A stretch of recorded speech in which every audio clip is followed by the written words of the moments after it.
Hello everyone. In light of my recent team games tier list, I wanted to take the time today to dive into some more details regarding team games. And specifically, I wanted to show you this game to showcase how you can effectively use the mobility of your cavalry to crush your enemies and stop your allies from dying, essentially. So let's jump into things right away here. It's not too long of a game, but it is definitely an interesting and action-packed one. So I'm here on the left-hand side playing as the French. I'm going to be going with my Pro Scouts build order, and I'll have that linked up here. I have a Pro Scouts video guide if you want to learn a little bit more about how specifically to do that. But in team games, it is a very strong strategy because there are all these extra deer packs all around. You can see even just around me, I would say I have 5, and if we want to go a little bit further, there's 6, 7 deer packs that are close enough for me that I can really just siphon those deer back to my base and have a really, really large supply of food without even going onto farms, which means that I'm going to have a significant massive army over top of people who are not choosing to do that strategy. On my team, let's focus a little bit here.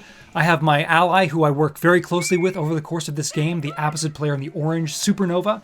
And then on this side, we have 2 Roost players on my team, 10 Tip, and then unfortunately I cannot pronounce, but we have our red Roost player here on the far side. So our team composition in general is not ideal. We have 2 Roost players. It's not necessarily the worst thing in the world, especially if they choose to go in separate directions for what army they want to build. Maybe one will focus on horse archers and one might focus on knights or potentially man-at-arms. But I will say that on our team we have 3 civilizations that really like pro scouting, and so that means that the deer is just not going to be as plentiful as if there was only one player going for it. We're all going to be kind of sharing that deer, so it's not going to be as useful as if we had a team that was only one player focused on doing that. On the other side, we are focused on a blue French player over here, Silver Bullet. TD Johnson in the pink here is playing as the Ayubids. We have Dash Trash 07 on the Mongols, and we have Cheesecake here playing as Jushi's Legacy. Now, this team composition, if you watched my previous tier list video, I'll have that linked up here as well. I said in 4v4, your ideal team composition would look pretty much something exactly like this. I said you want French, Ayubids, Mongols, and then something else, and they have very much fulfilled that, including Jushi's Legacy, which is one of the strongest civilizations right now. Not only that, but in terms of rating, I would say it was also very much in our enemy team's favor. They had a lot of Diamond 2, Diamond 3, had been in Conqueror and kind of were on that cusp going back and forth, whereas we were sitting here with a high-level Platinum player, low Diamonds, and then myself. So definitely an uphill battle for us on our side. But with all that out of the way, let's get into the actual game itself. You can see I'm not doing anything too particularly crazy, going up with the School of Cavalry landmark. And then the game kind of kicks off. I've recognized that I am actually facing a French player myself directly across, which I think is beneficial, because I think I can probably out-micro this guy and outmass him. And in doing so, that means that I'm keeping the pressure off of my allies. So a bit of a lucky spawn for myself there. Really appreciated my teammate here, immediately told me that his plan was to go for a relatively quick castle and mass archers, because he wanted to take advantage of composite bows, which increases the attack speed of archers and honestly means that they can do a lot of damage, even against armored units. This is a very, very strong upgrade, especially when you're going mass archers. So he naturally assumed I was going knights and is going to choose to support me with those archers, which is going to be very, very helpful going forward because we're up against an Ayubid player and he's also looking to put on a significant amount of pressure in the early game. We are going to be focusing more on this left-hand side of the map to start because that is where the majority of my focus was. Once you get into these larger team games, to be honest with you, I'm going to be seeing kind of for the first time myself what happened over here with our 2 Roost players. I know some of what happened based on how the game developed, but certainly not able to pay attention to so many different things all across the map. You can't quite capture it all. So, very quickly here, I'm able to jump in and kill 2 villagers. On the other side, he's able to kill 2 villagers of mine, and so we're relatively even to start. I should have recognized that with the 4 gold, he was going to be showing up pretty quickly, but he did manage to catch me out a little bit there. But my knight is a little bit healthier than his. He chooses to be a bit greedy and come back out again. I'm just causing a little bit of idle time on his TC, nothing too crazy. And now he's trying to stop my professional scouts from happening. He does kill 1, but me killing his knight here is a huge problem on his end. I'm now running a bit low on gold as he did kill 2 of my villagers, and I'm now building a tower for safety. And you can see that very quickly the IB player is now joining into this fray, and things start to get a little bit chaotic. So I recognize the raiding side of things is going to be a little bit tough to do. I'm going to need to keep my army here. I see with my scouts and my knights here that he is going for a very quick battering ram, which means that my forward gold, which is quite unlucky, is going to be under a lot of pressure. You can see he's moved into horsemen because obviously I've pushed him off of his gold, the enemy French player. But I am able to use this tower to my advantage and just get a little bit more damage onto this knight. He's gone for a single Desert Raider. And guess what? When you're an Ayuba player, sometimes that's all you need. He is literally debuffing all of my knights and cavalry just by having that single unit ready to go. On the other side, real quick, we got some Mongol Keshiks causing some problems on the front line of this Rus player.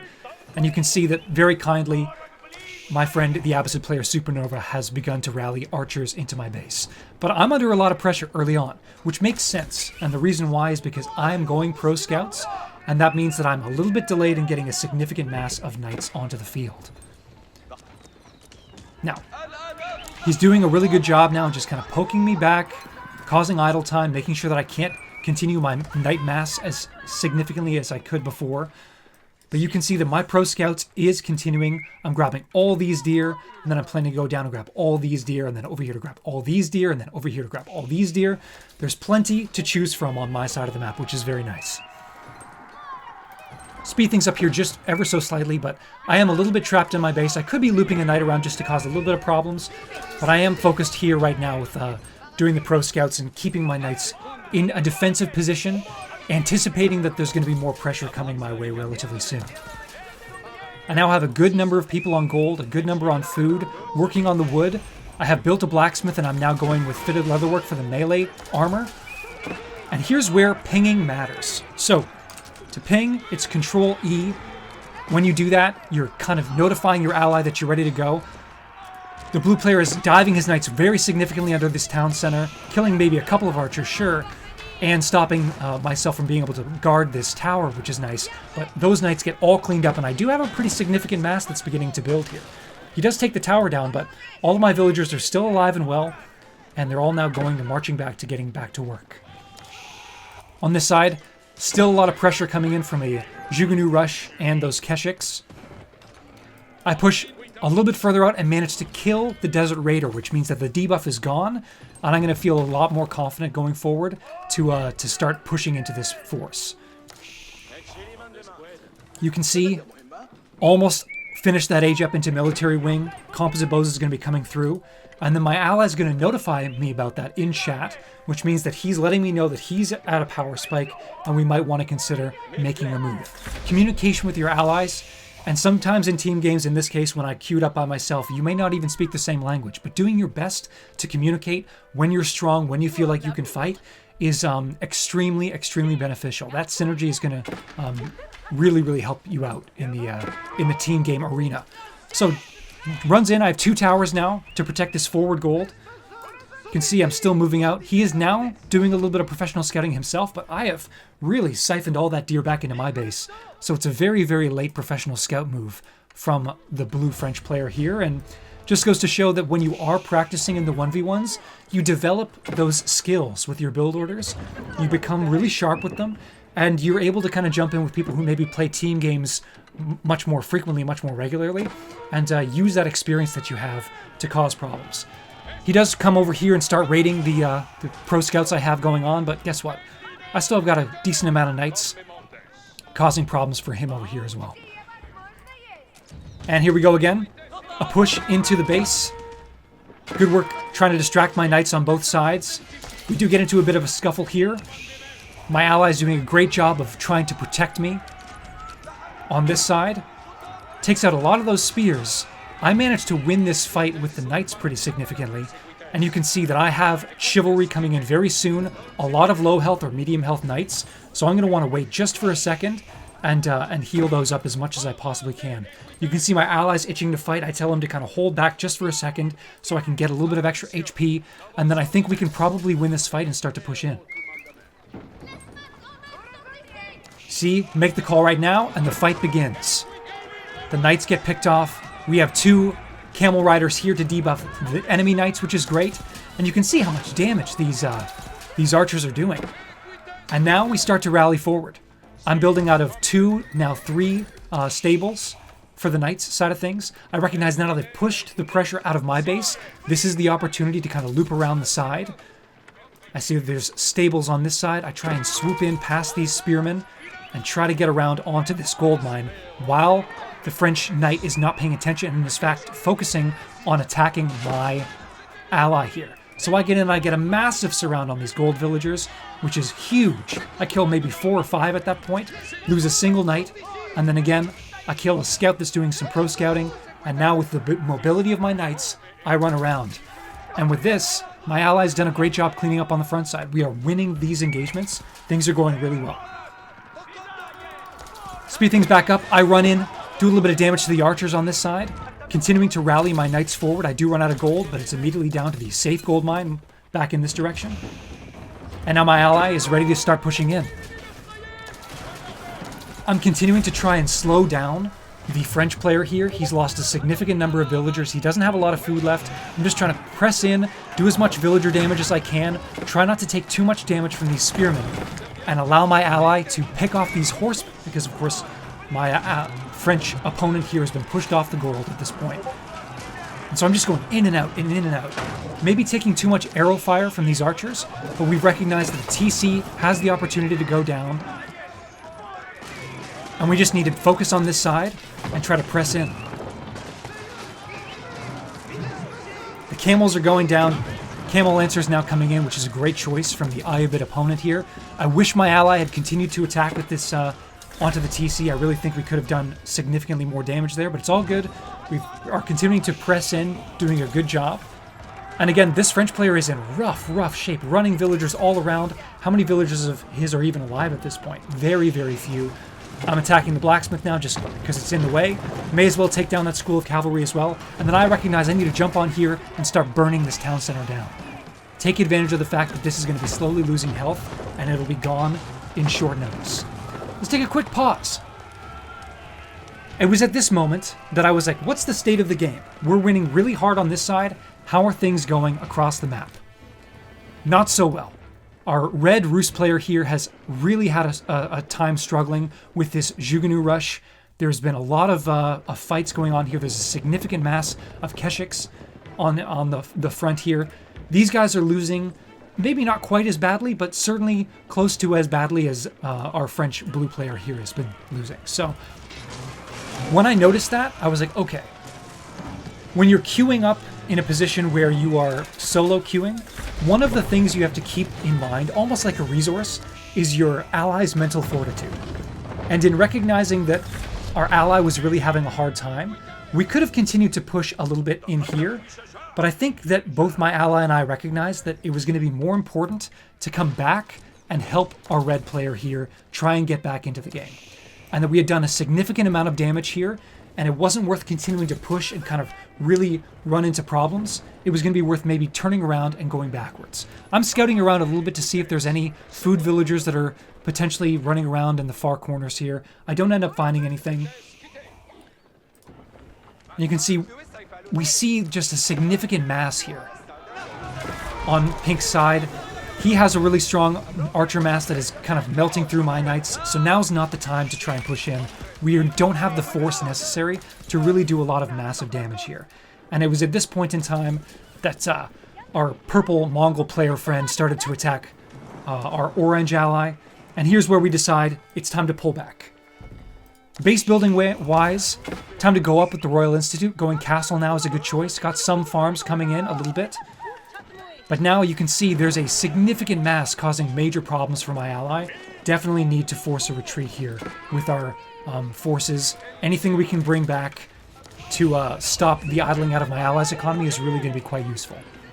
So again, using my mobility, my ally's army's not back yet. Still kind of slowly making his way, but I am the one who's able to come in with the speed of my knights to push back the Keshiks in this case.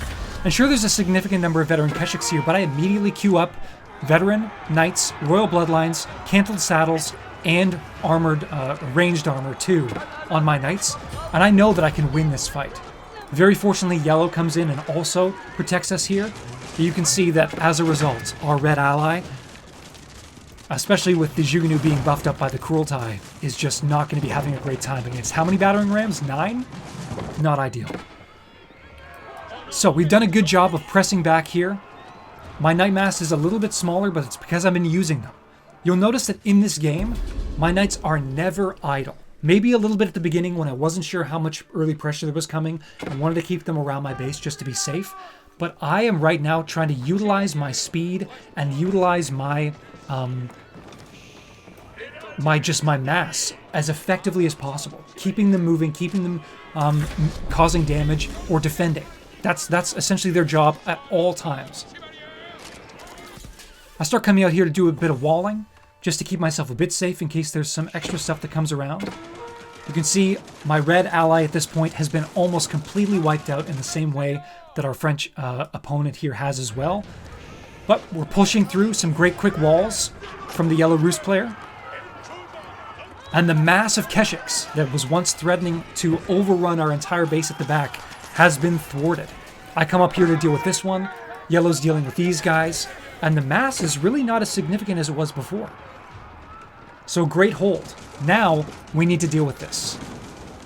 And fortunately, our green Jushi player has made a tactical error because I now have veteran Royal Knights, Royal Bloodlines with ranged armor ready to come in and munch on all of these Jugunu. They are literally just going to be doing little feathers of damage to these knights, and I can press in. And essentially my thought here is, okay, I'm getting pressured a little bit on the front. I'm going to throw these knights away to essentially buy my allies enough space and time and just do as much damage as I possibly can on this side. Destroy the rams, destroy whatever's left of the Keshiks and the Jugunu, and I'm going to rally the remainder of my knights to the front here and do my best to try and hold. I know we've done a great job pushing back here. And with this fight between just yellow and I, orange is back here kind of on the back foot. We've managed to pretty much clean up a significant portion of this army. I think these knights are just going to continue to go through and destroy the remainder of these Jugunu, even under the influence of the Cruelty, which is great. But you can see, I'm under a lot of pressure now. And this is the thing about team games. It's very chaotic. You never know what you're going to get. But in this case, I recognize that I can hold and I can keep my villagers safe. That's what I'm trying to do more than anything else. He's come in here, done a little bit of damage on the gold mine. I managed to push off these camel lancers, and I'm continuing to mass as many knights as I can from the 3 stables that I have. I'm a little bit low on gold, as you can see, but I am trying my best to buff myself up as much as possible. My farms are getting burned, my houses are getting burned, but my economy is okay. I'm keeping my villagers safe. I'm only on 1 TC, so these villagers are like family. I don't want them to be taking any damage whatsoever. I also recognize that getting a castle up and getting these knights discounted by having these within the influence of the castle is going to be very, very helpful. Starts coming around. I recognize these gold villagers are very, very threatened, and this fight is not one that I want to take. So I'm under a lot of pressure here. But the thing is I've recognized that there's only one person here, because we've already taken such good care of the blue French player. This could now be a 2v1 situation. So now that orange has gotten all of his massed up and very, very strong elite archers in the Imperial Age now, we're able to simply push back the pink player. The Manjaniques start raining down on us, and we recognize that that's definitely a place we want to go. There's a big mass of archers here, so I run in with my knights as much as I can. He's doing a great job, my opponent, of keeping these Manjaniques safe. I recognize that, okay, that was a good fight. We can pull back just ever so slightly. Continuing to mass knights as much as possible. And you can see that that was a pretty significant win. There's still a lot of archers from my ally. Really only just archers left on the opponent's side. All of the man-at-arms and camel lancers were completely destroyed, and we managed to hold and push back.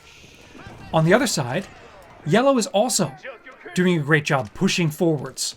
Because he's the one who was helped by me and my orange ally to a small extent, he's now able to push forward in a 1v2 situation against purple and green. So again, we have destroyed blue off the map, we've gone over, we've helped red, our ally, we've come back, we've protected our own base without losing very many villagers. So yeah, sure, I lost some farms, but, you know, not a huge deal. Now I have a castle coming up, and I'm ready to start massing and start jumping back onto our side and causing problems for blue, who has kind of started to do a bit of a rebuild. Cheesecake, who is green, has now reached the Imperial Age with a full granary transition. Definitely quite scary. But orange and I recognize that pink is really pulling back at this point, so let's jump in. We see that these are now redone. Orange has incendiary arrows completed. And here's the moment where I see it. I see that his army has been split off from these Manjaniques, and I recognize this is the moment. I'm going to run in, and I'm going to pop these 2 siege engines. And now, what are we dealing with? A mass of archers? My knights can absolutely clean that up. There might be a couple of crossbowmen in here as well, but this is a chase down opportunity if you've ever seen one. And you can see that because yellow's been winning against purple to a pretty decent extent, green doesn't have much of a mass anymore after we destroyed all of his Jugunu in the first place. We're now pressing into pink's base. Blue has nothing left. I'm leaving 1 knight to idle 10 of his villagers within the TC. Things are looking dire for our opponents. We have a castle up now. I'm beginning to put together all the stables surrounding that castle. And very quickly, pink decides to throw in the towel and recognizes that on this side, things are not going well. And now it's just a moment of time for the remainder of the people in the lobby to recognize that they're not going to be able to win a 2v4 situation. I want to give big credits to the red Roost player on my team, who was able to handle the pressure, came back, went multiple TCs, tried to get back into the game, is now massing a significant number of archers. And sure, there's a good mass coming in here, but there's a problem, and it's us, because we're now looping around to attack the Mongols, and now to attack into this massive granary transition that has nothing to defend. There are no castles, there's a couple of town centers, and we're simply going to be able to run through. So again, this was a match where we were outmatched in terms of team composition, I think, outmatched in terms of skill rating, I think, but as a result of good communication between myself and my ally, and also recognizing where we needed to have our forces most in that match, we were able to destroy an enemy, move over, protect an ally to allow them to get back into the game while completely wiping the forces that they were dealing with, and then come back and push on our side to end the game. And it's tough to do in teams because you never know how things are necessarily going to go, but when you have the cavalry, you need to be keeping them active, and you need to understand or try to figure out where the best place on the map is for you to have them. We could have continued to push in. I could have lost all my knights fighting into pink, at which point the Mongol Keshiks would have simply run through orange in my base and destroyed us. But because we chose to recognize it was time to pull back, we done enough damage, focus on damage control at that point, we were able to then push back at a later point, save ourselves, and end up winning the game in a situation where I would say we were the underdogs. So that's a quick run through on a team game and how you could possibly be using your cavalry to the best possible effect. Hopefully that helps you when you're jumping into your games. I'm going to be doing some more team game videos going forward for sure. But yeah, thank you so much for watching. Really appreciate it. We'll catch you in the next video, and bye for now.